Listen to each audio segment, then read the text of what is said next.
قرآن میں یہ لفظ بہت جگہ استعمال ہوا ہے. کہیں اللہ نے فرمایا کہ یہ ہدایت ہے اللہ سے ڈرنے والوں کے لیے، کہیں اللہ نے کہا یہ نصیحت ہے اللہ سے ڈرنے والوں کے لیے.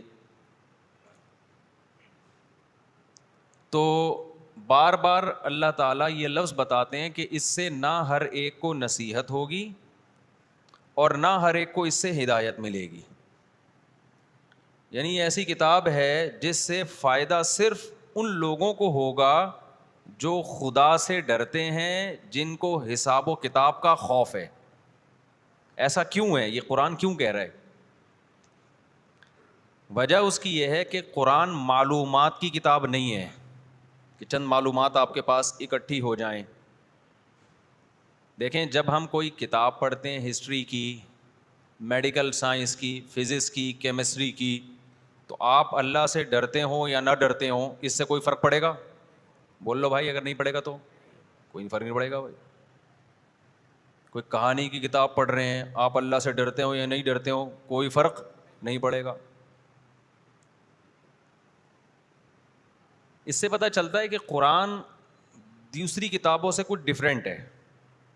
اللہ کہہ رہے ہیں میرا خوف ہوگا تو فائدہ ہوگا، ورنہ اس قرآن پڑھنے کا تمہیں کوئی فائدہ نہیں ہوگا. بھائی کیا یہ اس میں یہ بھی تو کتاب ہی ہے نا، یہ بھی تو کتاب ہے، ایسا کیوں ہو رہا ہے بھائی؟ اصل میں بہت سی چیزیں اس کتاب میں میری اور آپ کی خواہشات کے خلاف ہیں. تو جو چیزیں ہمارے اگینسٹ جائیں گی ہمارا دل چاہے گا کہ کاش یہ نہ ہوتی، اور بعض دفعہ یہ ہوگا کہ ہم اس کو چینج کرنے کی کوشش کریں گے کہ اس کا یہ مطلب نہیں بلکہ اس کا یہ مطلب ہے. آپ لوگ تو مولانا نہیں ہے نا، ہم تو مولانا ہیں. ہم نے 8-10 سال مدرسوں میں پڑھا ہے بیٹھ کے، قرآن بھی، حدیث بھی، فقہ بھی، اور پریکٹسنگ میں بھی ہیں، مسائل کا جواب دے رہے ہیں. تو جب مذہبی اسکالرز 2 نمبری کرتے ہیں نا، بہت غصہ آتا ہے، بہت غصہ آتا ہے، بہت غصہ آتا ہے. دل خون کے آنسو روتا ہے کہ کیسے کیسے عوام کو بیوقوف بناتے ہیں، کیسے کیسے بناتے ہیں. اور بعض دفعہ مذہبی اسکالر خود بیوقوف بن رہا ہوتا ہے کیونکہ اس کے دل میں اللہ کا خوف نہیں ہوتا. خوف نہ ہونے کی وجہ سے نا وہ اپنے نفس کو مطمئن کر لیتا ہے کہ یہ مطلب ہوگا اس آیت کا. اپنے آپ کو بھی انسان مطمئن کر لیتا ہے کہ نہیں جی، اصل میں جیسے کسی نے نشہ کرنا ہو تو وہ کچھ نہ کچھ ہیلے بہانے تراش کے کر لے گا. ڈاکٹر نے منع کیا نا کہ نہیں یہ نہیں تم نے کرنا، تو وہ کہے گا یار ڈاکٹر نے تو احتیاطاً کہا ہوگا، اتنی مقدار تو ٹھیک ہے، وغیرہ وغیرہ کر لیتا ہے نا.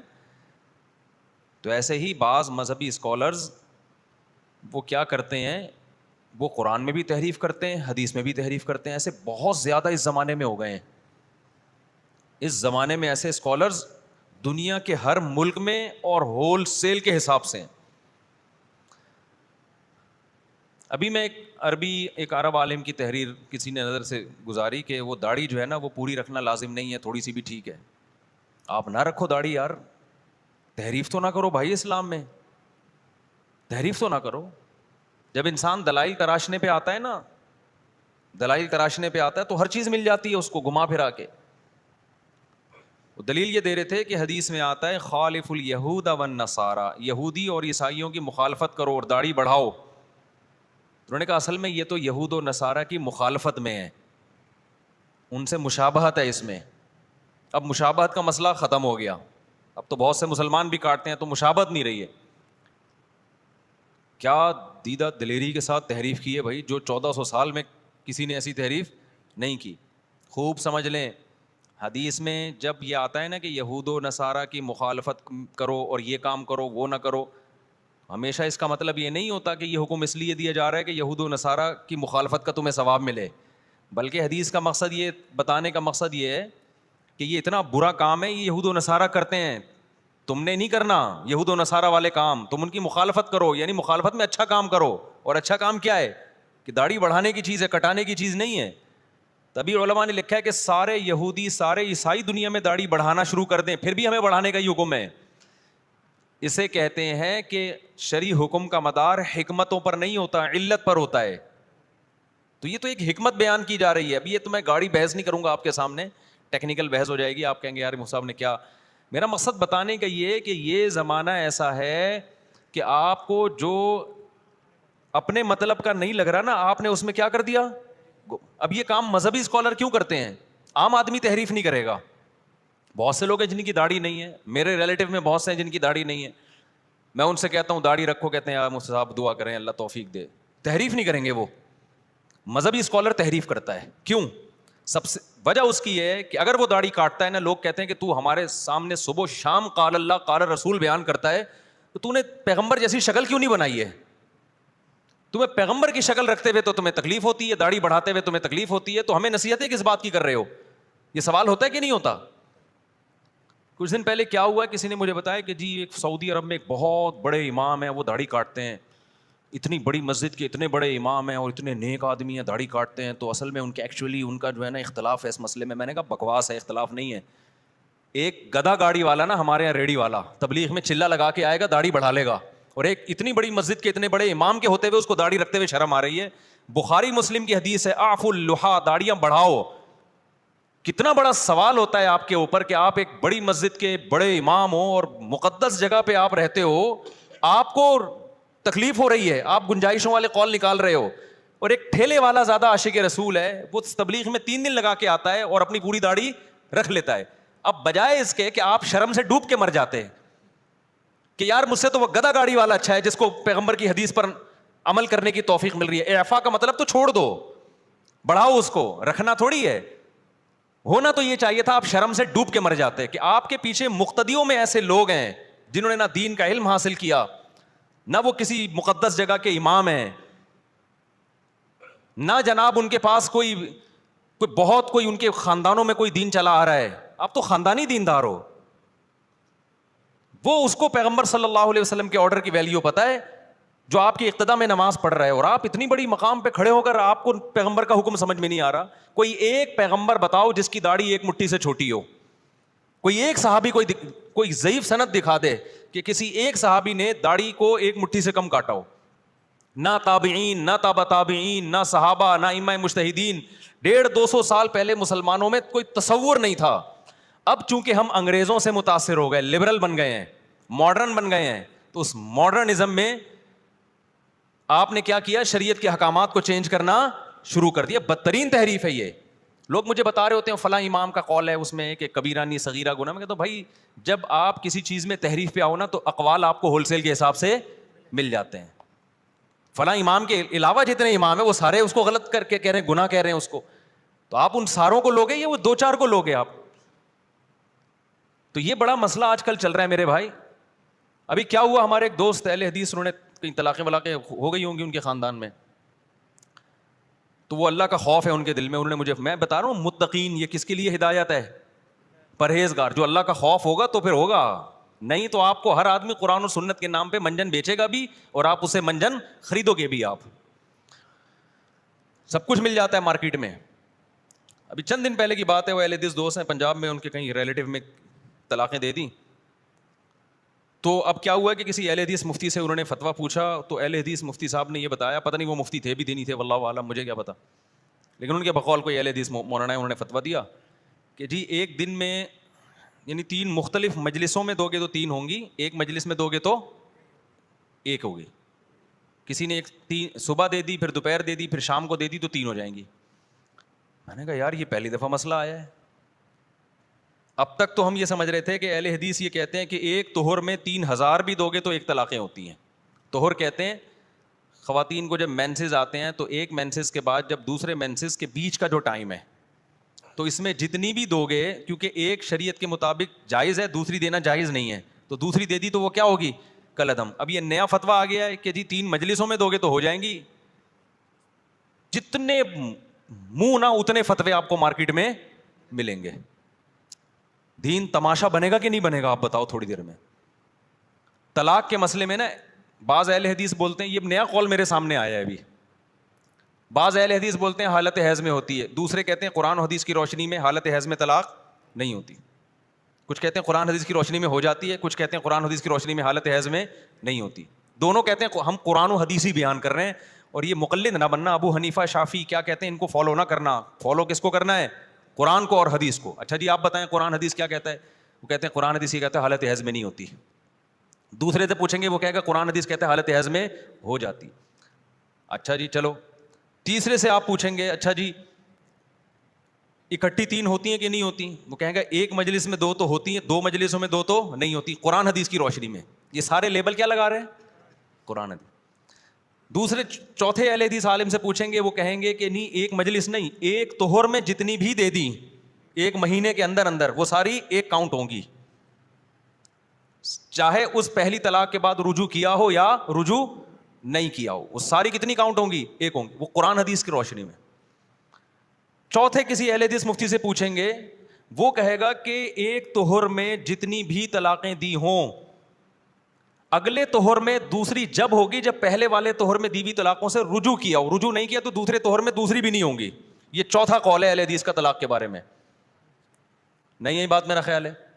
پانچواں قول اہل حدیث ہی کا قرآن حدیث کی روشنی میں کہ اگر کسی نے طہر کی حالت میں بیوی کو طلاق دی طہر کے پاکی کے ایام میں اور اس سے دوبارہ ہم بستری کر لی, دوبارہ اس سے کیا کر لی یعنی رجوع کر لیا, تو پھر تو اگلے طہر میں طلاق ہوگی, چاہے زبان سے رجوع کیا ہو یعنی ہم بستری سے بھی سوری غلط کہہ دیا میں نے کہ جس طہر میں بیوی سے ہم بستری کر لی اب اس طہر میں طلاق دے گا تو نہیں ہوگی. 3 کیا 3000 دے گا, ایک بھی نہیں ہوگی, کیونکہ یہ خلاف شریعت ہے. شریعت یہی کہتی ہے کہ طہر کی حالت میں بیوی سے ہم بستری کر لی تو آپ طلاق نہیں دے سکتے, گناہ ملے گا. یہ کتنے اقوال ہو گئے؟ 5. یہ کس کی روشنی میں؟ قرآن حدیث. سب کا لیبل کیا ہے اور ریفرنسز بھی سب کے پاس ہیں.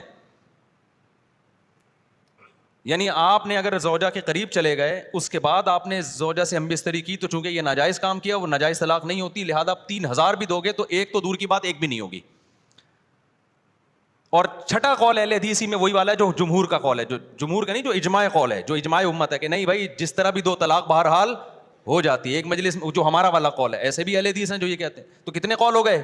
6, اور یہ سب قرآن حدیث. اب آپ مجھے ایک بات بتاؤ, جب ایک عامی آدمی طلاق دے گا تو مارکیٹ میں ہر قسم کا فتویٰ قرآن و سنت کی ریفرنس اور لیبل کے ساتھ اویلیبل ہے یا نہیں ہے؟ یہ جب ہے جب مولویوں سے فتویٰ لے رہا ہے. اگر مولویوں سے باہر نکل کے غامدی صاحب کی طرف جاتا ہے لبرل لوگوں, پھر تو کیا ہے, پھر تو اور زیادہ آزادی ہے. اگر وہ چلا گیا کہ نہیں میں مولویوں کو مانتا ہی نہیں, غامدی صاحب جو قرآن و سنت پیش کرتے ہیں وہ بڑا خاندانی ہے.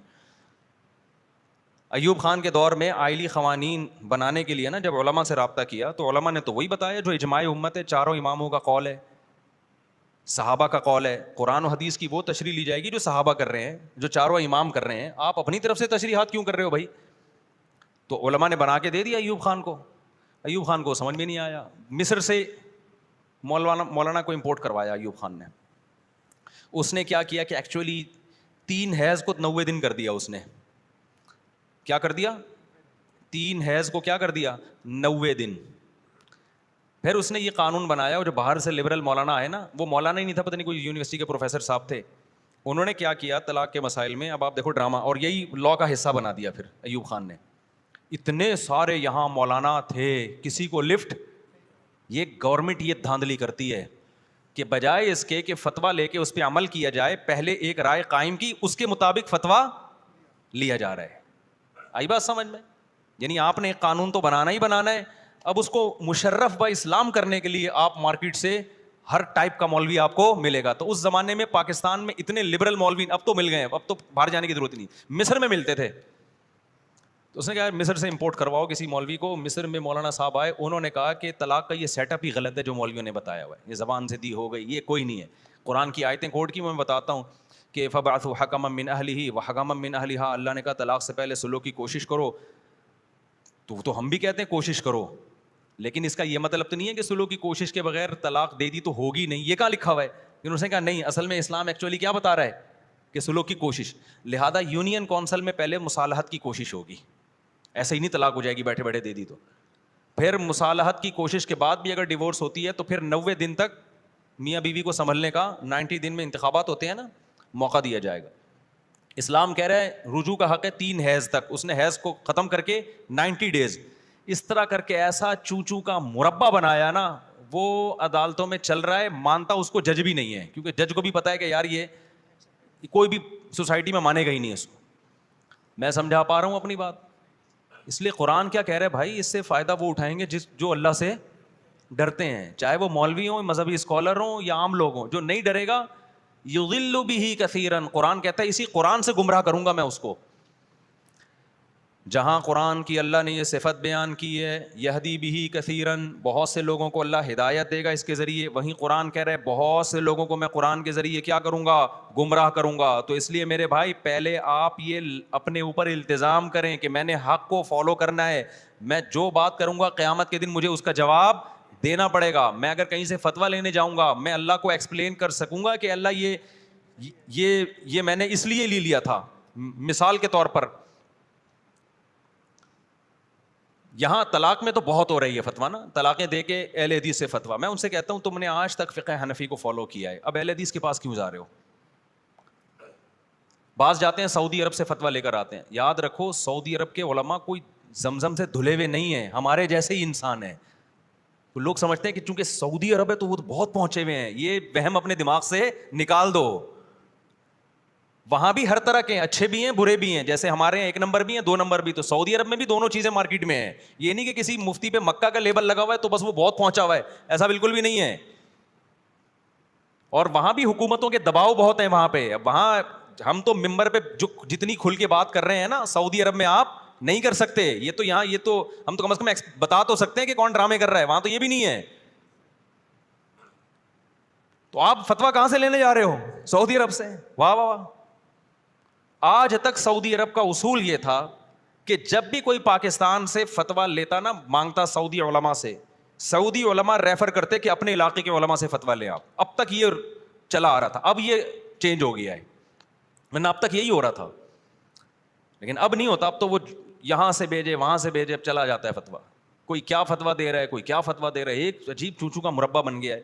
مجھے لگتا ہے کہ یہ جو ابھی اسٹائل چل رہا ہے نا ہمارا فتویٰ میں, مسائل میں, اس سے امت کو کوئی نئی طاقت آ کے گمراہ کرنے کی ضرورت ہی نہیں ہے. یہ مسلمان خود ہی دین سے بیزار آ جائیں گے. یار اس مفتی سے پوچھو وہ کچھ اور کہہ رہا ہے, اس سے پوچھو اس کا قرآن و حدیث کچھ اور ہے, اس سے پوچھو اس کا قرآن و حدیث کچھ اور ہے, اس سے پوچھو اس کا قرآن و حدیث کچھ اور ہے. یہ وہی ہے کہ رسول اللہ صلی اللہ علیہ وسلم نے فرمایا قرب قیامت میں اللہ علماء کو اٹھائے گا, لوگ جاہلوں کو اپنا سردار بنائیں گے.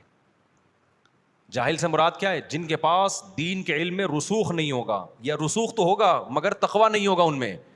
تو خوب سمجھ لیں, جب بھی کسی سے آپ فتویٰ لیں 2 شرطوں کا ہونا ضروری ہے. نمبر 1, اس نے علم پراپر وے میں حاصل کیا ہے کہ نہیں کیا. نمبر 2, اس میں تقویٰ ہے یا نہیں ہے. اور ایک اور چیز, یہ آپ کو جمہور سے کاٹ تو نہیں رہا کہیں. یہ بہت امپورٹنٹ شرط ہے, تو تیسرے نمبر پہ میں نے بیان کی ہے, بلکہ اس کو سب سے پہلے نمبر پہ. ایسا تو نہیں ہے کہ یہ آپ کو جمہور امت سے کیا کر رہا ہے, کاٹ رہا ہے. کوئی نئی چیز تو نہیں لا رہا مارکیٹ میں. دیکھو سائنسی ایجادات جتنی نئی ہوں اتنی اچھی ہیں. خوب سمجھ لیں یہ پوائنٹ کی بات. سائنسی ایجادات جتنی جدید ہوں اتنی اچھی ہے نا. لوگ کہتے ہیں ابے یہ پرانی تحقیق ہے. یہ کیا ہے؟ پرانی. جدید تحقیقی ہے. مذہبی تحقیق جتنی پرانی ہو اتنی اچھی, جتنی جدید ہو اتنی گندی ہے وہ. کیسے سمجھائیں یار؟ اب میرے پاس انگلش میں اگر آپ ترجمہ کر لیں لوگوں کے لیے, آپ کر لیں گے؟ میں سمجھا پا رہا ہوں بھائی. یہ میرے واعظ و نصیحت کی مجلس ہوتی ہے, اس میں یہ ٹیکنیکل باتیں میں اس بیان میں کرتا نہیں ہوں. لیکن اب کیا کریں, آج کل سیٹ اپ ایسا چل رہا ہے نا, لوگوں کے سافٹ ویئر اپڈیٹ کرنے کی ضرورت ہے. خراب ہو گئے ہیں. ہر چیز کا انکار, ہر چیز کا انکار. پہلے انسان گناہ کرتا تھا, توبہ کرتا ہے یار اللہ کے سامنے. اب تو گناہ پہ لیبل لگاتے چلے جاؤ یار.